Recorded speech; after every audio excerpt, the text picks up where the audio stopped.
Hello and welcome back to the Smashy Business Show. I am Farah Bashir and joining me is... I'm Warit Ahmed. And today I will just quickly go through the headlines. So, tech glitch sparks cash chaos at Starbucks, of course, digital dependency exposed, and in a weird turnaround of events, Saudi Arabia is due to be growth to lag behind GCC neighbors in 2024, and Dubai allocates $28.5 million mental wealth framework to boost community well-being. How important is, I'd say, mental health? It's really important. Yeah, it is. It really is. And as well the fact that, I think that when a country is investing in its mental health, because it's investing in its, the younger generation, right? And in the light of that, of course, it's because they're investing in the people in the younger generation for the country, which I would say, or I think would assume, would elevate the countries. I think mental health, it shouldn't just be for young people. It should be for all kinds of people. Yes. That's why it's mental health. That's, as they say, like health is wealth. And it's important for all people, young people, 100%. middle-aged people, elderly. People work better when they have better mental health. Yes, 100% as well, because, I'm saying that because the amount of money that is being put to the mental health of the people in Dubai, it's not only for, of course, young people, it includes different categories like the elderly, people with chronic diseases and so on. But we will be going through and running through that very soon. Just wanted to quickly, guys, see what would you think. So let's start with a very important story.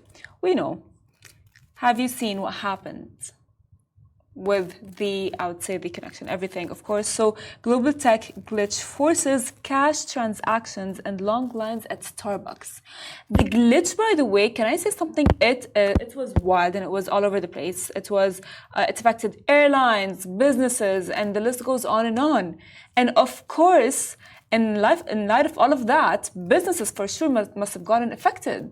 That's true. Recently, in the weekend, I went to this restaurant, Zamzam, and I saw that their ATMs weren't working because of the Microsoft update. And they had like a sign up that it will take time until it's back again. Have you seen it somewhere? Of course, yes. I honestly, to be honest with you, I have seen it. And the fact that the glitch was spoken about really, it was the talk of the of the world, right? And you might think that it might have only affected you, but it was like the biggest affection ever. However, let's just quickly go through the details. So the worldwide technology outrage that happened or disrupted everything from airline, as we said, airline flights to hospital systems, also threw a wrench into the daily routines of coffee lovers. So, we have our phones. If you want to order something, we order it quickly through our phone, and it's very... We're used to that. We're used to the how easy it is for us to order. That's true. Food, right? Food and coffee. So Starbucks, I'll say, went back, as if the boycott is not enough. They went back as well because of the outrage. People had to go stand in line and pay by cash. Yes. And this is what they had to say. Somebody said, I had to order my Starbucks latte verbally and stand in a line. Am I entitled to compensation? And somebody else said, I had to actually place my Starbucks order in person like a caveman. I know, it's like people are so used to their that's true. The luxury that we have, which is our phones and getting everything. We're so blessed. But don't you think these are almost nonsensical complaints? Turning coffee has turned into a prehistoric ordeal. They've become cavemen just because they have to stand in a line to get coffee. But you know what? I just want to say something that we already know, that Starbucks lost 19% in the first half year of this year due to the boycott. Would you think that this outrage might have maybe cost them a bit more? Probably will cost them more because many people aren't bothered nowadays, and there are many enterprises that serve coffee. So if Starbucks' systems aren't working, they might just go to Costa, Caribou. So because because if as you said, if the lines are too big and too everything. They're gonna be like, okay, fine, you know what? I'll just order from like a different coffee place. But it also does pose the question of, in a world where a tech glitch means ordering coffee like a caveman, is our digital dependence too far? Of course, which is why, by the way, which is why we as people are very depending, or we depend on the internet, we depend on our phones, we depend on technology as a whole. And so, of course, in light of that, when we look, because we depended so much on it, Yeah, when something like that happens, we tend that's to true. kind of like get, I would say, Yeah. It definitely carries this underlying implication that now for companies to run tech, it's not just a want anymore, it's a need. of course. And you know as well, by the way, like when such a glitch happens, whether we like it or not, the place that have lost customers, they have lost business. It must have for sure, affected their business, because I am just like looking right now at Bloomberg, and Bloomberg is saying that the app glitch actually drew customers, so it kind of like affected them in a way by 12%. So we said that initially, like from the first, let's say, like I don't know, year, they lost like what, 19, and now with a 12%, that's a lot, right? Yeah, definitely. Okay. Well, you guys, of course, like the outrage affected not only Starbucks, it affected as well the airlines, it affected a lot of businesses and so on. Even the NHS. Yes. Yeah, their GP surgeries were slowed down because, people couldn't book their surgeries. The system went down. Agreed, 100%. Well, now let's go to another story, which we have been talking about how Saudi Arabia has a vision for 2030 and it was working well. However, in a turn of events, Saudi Arabia predicted to have slower GDP growth compared to GCC neighbors. So Saudi Arabia's economy is projected to grow only 1.3% in 2024, the lowest rate among GCC countries, according to a Reuters poll of 24 economists.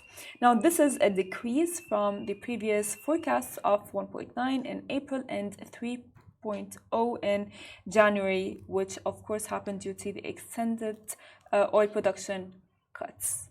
Which I would say it's kind of like shocking, because Saudi Arabia really has had a lot of, I would say, projects happening, and this is all on their vision for 2030, right? They had the esports tournament that is up. You have a lot of things that are coming up. We have as well like a city that they are in, I would say, attracting a lot of athletes. Yeah. Right? So for the GDP to go down, it's kind of like shocking. I don't think it's necessarily shocking. It's a very small decrease. I don't think it overshadows all of the achievements that they've had. I just think here what we're seeing, it's a very interesting conundrum, because for them to meet their Saudi Arabia 2030 vision, they're trying to diversify the economy away from oil dependence, as we've previously discussed. Yes. However, what's happened is that them lowering their oil revenues is actually hindering investments in non-oil sectors. I agree with you, but I don't think it's like, even if it might seem like a small number when you look at numbers, but of course at every point, 1% for sure counts. For sure, because like you are not talking about something that's like very tiny, because like it's 0.1 on a bigger scale, of course, and as well, this is all contributing to several factors, including the oil production cuts, as we have mentioned earlier, because these reductions are aimed at stabilizing global oil prices, but have a direct negative impact on the country's GDP growth, as the economy is heavily relied on oil revenues, because like they with OPEC and so on, and all of these things. So the fact that His Highness as well, we said, I think earlier, that he did push us, or did say that, he would motivate everyone to actually go on and invest in Aramco. And as well, What another factor is the global economic conditions. So the broader global economic context, including constant concerns about inflation and potential recessions in major economies, has also contributed to the downgrade. And what do you think of that point? I think that you're definitely right in the term of the fact that even though it's a small number, it does attribute to the fact that there is a flaw, as you said, that these recessions are occurring. However, I still do believe that Saudi has had great progress and that a number cannot dispute that. That might be easy to say, but sometimes like with countries like Saudi Arabia and the UAE and other neighboring countries as well, Qatar and so on, the GDP is very important because it just like determines how economically stable is the country. And because Saudi Arabia is actually looking forward to attract more people to come and join the country. For example, like the UAE now will be welcoming a lot of millionaires. The GDP is important because like if you're a businessman, would you go to a country that's not doing economically well? Of course you wouldn't. And of course, in that case, numbers do matter. So these are, of course, due to a lot of factors. But I think I agree with you on a point is that yes, of course, this is why like we know that Saudi Arabia is the best right now. They're trying to attract young people, right? They are trying to provide more job opportunities with their new investments in their airlines and attracting tourism and so on. Yes, perfect.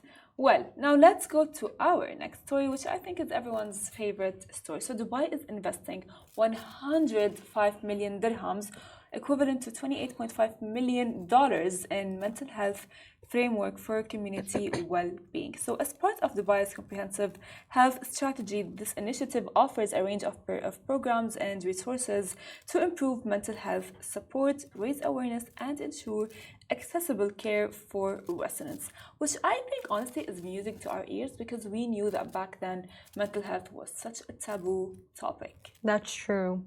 It really used to be a taboo topic. And, you know, just to add on what you said, this initiative, it's so special because what they're doing is they're not just creating, you know, new mental health hospitals or offices, they're integrating the initiative into the already existing health systems. So what they're doing is they're targeting the root. They are technically, I would say, like maybe shedding more light on the importance of mental health because we know that, you know what, kids might get bullied at school and a teacher who might not know how to deal with the situation, that might make the situation even worse in so many cases.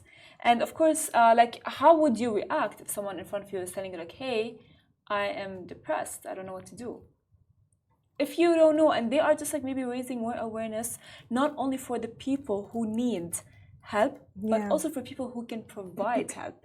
That's true. Because it's really not easy. Like if someone is coming and confiding and telling you like, hey, I'm going through ABC, and I don't know what to do.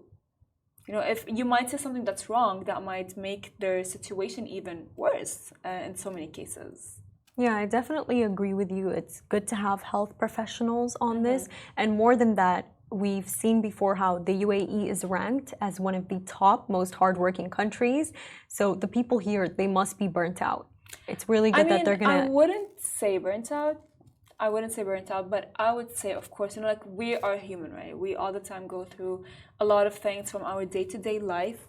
However, you know, like with the right sources and the right, I would say, attention to it, and with the right diagnosis, I think it would be perfect for the patient who is suffering from either depression or any kind of like mental illness, you know, who's aware. Because as I said earlier, it was a taboo topic, and His Highness Sheikh Hamdan investing that much money in it is, I would say, it's a kind of investment for the residents to make Dubai a better place. Yeah. Right? And even better, by them integrating these initiatives into the healthcare system, what they're doing is that, you know, they're boosting the connection between the public sector and the private sector in the health system. Agreed. Well, honestly, I'm really looking forward to that because